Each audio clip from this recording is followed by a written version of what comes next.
दोस्तों नमस्कार।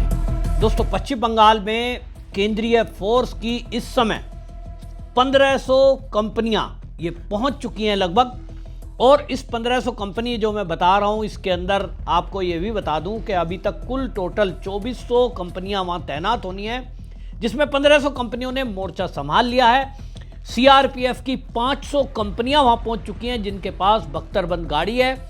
और ये बख्तरबंद गाड़ी आपने कश्मीर में देखी होंगी, पत्थरबाजों से निपटने के लिए विशेष तौर पर टाटा कंपनी ने बनाई और ये सीआरपीएफ को दी गई थी, जिसके अंदर हाईटेक सारी फैसिलिटी हैं और सीआरपीएफ इससे कहीं भी मूव कर सकती है। इस गाड़ी से पानी के अंदर भी चलने वाली गाड़ियां पहुंचाई जा रही हैं। और अब ये इंतजाम जो किया जा रहा है पश्चिम बंगाल में, इसे देखकर ममता बनर्जी पूरी तरह से कांपी हुई है।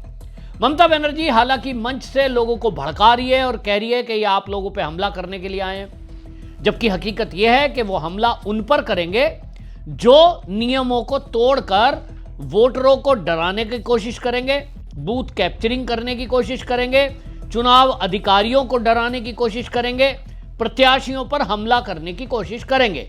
उनकी खैर नहीं है। और अगर कोई सोचेगा कि केंद्रीय फोर्स के ऊपर वो बमबाजी करके, पत्थरबाजी करके उनका रास्ता रोक पाएंगे, तो उनको सीधा लग सकती है। ये आदेश हमने अभी पिछले दिनों सुना है। अब इसमें ममता बनर्जी कह रही है लोगों से, इससे डरना नहीं है, ये तो थोड़े दिन के लिए है। पिछले चुनाव में भी ममता बनर्जी ने इसी तरह लोगों को कहा था कि ये तो थोड़े दिन है, बल्कि बीजेपी के प्रत्याशियों को ये कह के डराया था कि ये फोर्स जब चली जाएगी उसके बाद कौन होगा। लोगों के साथ फिर हिंसा हुई भी, हम सब ने देखा कितने बड़े पैमाने पर हिंसा हुई थी। और 2021 के विधानसभा चुनाव में 1970 शिकायतें दर्ज हुई थी हिंसा की, जो भारतीय जनता पार्टी के लोगों के खिलाफ हुई थी। इसमें 29 शिकायत हत्या से संबंधित थी, 12 शिकायत यौन उत्पीड़न के संबंधित थी, 391 शिकायत गंभीर चोट से संबंधित थी और 940 शिकायत आगजनी तोड़फोड़ की थी, जबकि 562 शिकायत आपराधिक धमकी से संबंधित थी। इतनी बड़ी संख्या में ये कंप्लेंट जो पहुंची है, ये तो वो हैं जो कोर्ट के जरिए भारतीय जनता पार्टी के नेताओं के कारण से दर्ज हो पाई, वरना तो एफआईआर दर्ज ही नहीं करते थे। टीएमसी का नाम है, पता है, थाने में एफआईआर दर्ज नहीं होती। अब इतनी कंप्लेंट हुई तो ममता बनर्जी वही याद दिला रही हैं, वही फिर से रिपीट कर रही है कि ये जो केंद्रीय फोर्स है ये तो 15 दिन के लिए है, 25 दिन के लिए है। लेकिन ममता बनर्जी इस बार अब ये याद कर ले, और टीएमसी के लोगों को मैं बताना चाहता हूं कि खेल इस बार लंबा है। ममता दीदी हर बार कहती है खेला होवे, खेला होवे।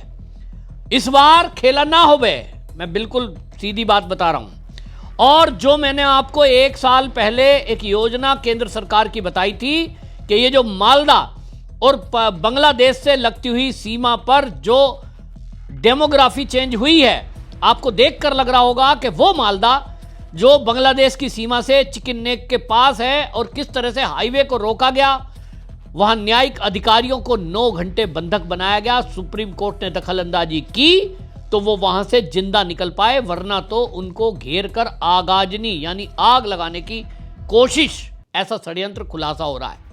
तो जो सोचिए, जो जजों को बंधक बना सकता है 9 घंटे, जो उनकी हत्या की कोशिश कर सकता है, जो रास्ते में जाती हुई गाड़ियां, काफिला जिसमें पुलिस वाले भी थे, उनके ऊपर बाइक से चलते हुए सवार और उनको पथराव कर रहे थे, बम बरामद हो रहे हैं इधर उधर इधर उधर। तो अगर वहां सरकार भारतीय जनता पार्टी की बन भी जाती है तो सवाल यह है कि जहां 60 से 70% मुस्लिम आबादी है, जिसमें कि बड़ी संख्या में बांग्लादेश के घुसपैठिए रोहिंग्या हैं, जहां नकली नोटों का कारोबार, नशे का कारोबार, अवैध हथियारों का कारोबार, उस एरिया को कैसे कंट्रोल करेंगे?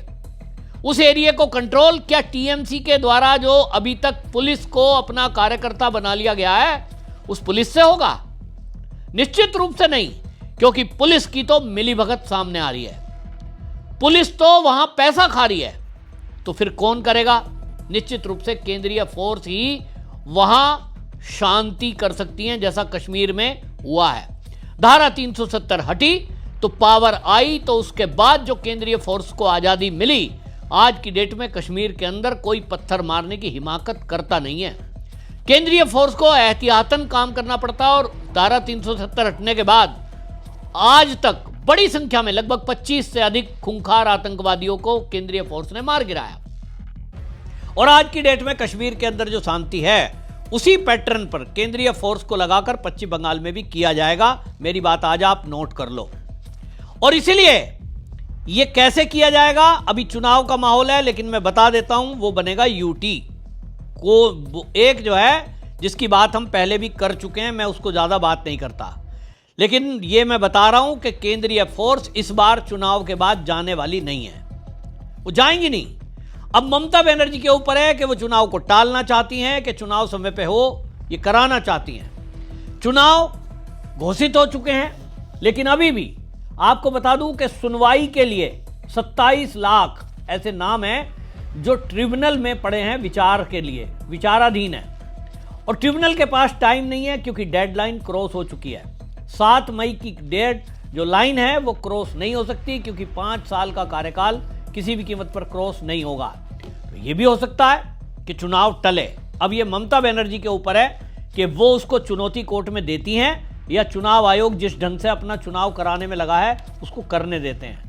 अगर ममता बनर्जी ने इंटरफेयर नहीं किया तो चुनाव आयोग का अपना एक प्रोग्राम है, अपना एक तरीका है, 700 न्यायिक अधिकारियों के जरिए वो उस प्रक्रिया में लगा है। लेकिन अगर ममता बनर्जी बीच में दखल अंदाजी करेगी तो नुकसान उन्हीं का होगा, क्योंकि फिर लगेगा राष्ट्रपति शासन और उसके कुछ समय बाद फिर चुनाव कराया जाएगा। जब तक ये जो मालदा का कांड हुआ है, ऐसे बंगाल में जितने भी कांड हो रहे हैं जहां बम मिल रहे हैं, जहां हमले हो रहे हैं, उन सबको पहले क्लीन किया जाएगा। अभी तक 60 लाख के करीब फर्जी वोट, घुसपैठिए, ये वोटर लिस्ट से क्लीन कर दिए गए हैं। अपराधियों की धरपकड़ हो रही है। पुलिस वालों को भी ये समझ में आ गया कि अब ये बीजेपी की सरकार आ रही है तो कायदे में रहना पड़ेगा। दूसरी तरफ बंगाल में एनआईए एक्टिव है। मालदा कांड एनआईए को ट्रांसफर कर दिया गया है। अभी तक 70 के करीब लोग पकड़े जा चुके हैं, यानी मालदा में बड़ी संख्या में गिरफ्तारी होना तय है। बॉर्डर एरिया में ये गिरफ्तारियां और होंगी। सरकार बन जाए बीजेपी की, उसके बावजूद भी वहां केंद्रीय फोर्स रहनी निश्चित रूप से है जब तक कि वहां पूरा बंगाल में शांति ना हो जाए। बांग्लादेश से बॉर्डर लगता है, सेंसिटिव है और ये वहां से थ्रेट्स आ रही हैं। ऐसे में पश्चिम बंगाल को यूं ही किसी ऐसी पुलिस के भरोसे नहीं छोड़ा जा सकता जो टीएमसी के साथ आज की डेट में अपराध और भ्रष्टाचार में लिप्त है। और इसलिए आपको बता दूं मैं, केंद्रीय फोर्स तो वहां रहनी ही है। पश्चिम बंगाल अब जो भारतीय जनता पार्टी की योजना है, जो बीजेपी की योजना नहीं है, वो देश की सुरक्षा के लिए है, उस योजना को इंप्लीमेंट करेगा। और इसीलिए उसी आभास से ममता बनर्जी घबराई हुई है। ममता बनर्जी को लग रहा है कि सत्ता तो गई, लेकिन अगला टाइम जेल में भी कट सकता है, क्योंकि जो ये खुलासे हो रहे हैं, अभी जो मालदा में एनआईए की सारी चीजें चल रही हैं, इसमें किसी भी अपराधी ने अगर ऐसा नाम लिया कि ये प्लानिंग टीएमसी की थी और टीएमसी के किसी नेता ने इसके लिए फंड किया था या कोई षड्यंत्र रचा था, तो समझ लीजिए सुप्रीम कोर्ट तक में कोई छोड़ने वाला नहीं है। क्योंकि इस मामले को लेकर मालदा की घटना से सुप्रीम कोर्ट के सीजीआई काफी नाराज हैं, ये उन्होंने बता दिया। तो ममता दीदी ये जो सीआरपीएफ की गाड़ियों को देखकर, जवानों को देखकर लोगों को भड़काने की कोशिश कर रही हैं, इसी सीआरपीएफ के खिलाफ कह रही थी ना वो कि महिलाओं को आगे आना है, घर की रसोई के सामान लाने हैं। यानी ममता दीदी चाह रही है कि सीआरपीएफ वालों पे नक्सलियों की तर्ज पर महिलाएं आगे आकर हमला कर दें। तो वो भूल में है कि ये जो सीआरपीएफ की टुकड़ियां हैं, इनमें बड़ी संख्या में महिलाओं की भी नियुक्ति है। आगे आने वाले दिनों में वो आपको दिखाई देंगी, अभी उनको रिजर्व में रखा गया है। दूसरी तरफ ममता दीदी को ये समझ में आ गया कि जो नाम कटे हैं एसआईआर में, वो उन्हीं का वोट है। और इसीलिए ममता बनर्जी अब पहलगांव पर बयान दे रही हैं। चुनावी सभा बंगाल की है, लेकिन वो पहलगांव हमले को कहती है कि वो स्क्रिप्टेड था। आप सोचिए कि पाकिस्तान के आतंकवादियों को क्लीन चिट दे रही है ममता बनर्जी।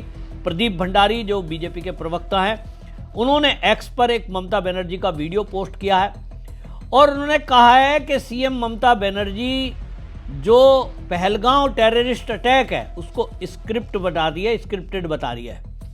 यह है वोट बैंक की वो पॉलिटिक्स जो ममता बनर्जी को अब राष्ट्रभक्त से राष्ट्रद्रोह की तरफ ले जा रही है। तो बंगाल के लोग देख रहे हैं कि ममता दीदी किस कदर बौखलाई हुई है, और यह बौखलाहट सत्ता जाने भर की नहीं है, उनका किला ढहता हुआ उनको दिखाई दे रहा है, और यह भी दिखाई दे रहा है कि आगे का जीवन उनका जेल में कटेगा। आपकी क्या राय, कमेंट में जरूर लिखें, वीडियो शेयर करें। वंदे मातरम।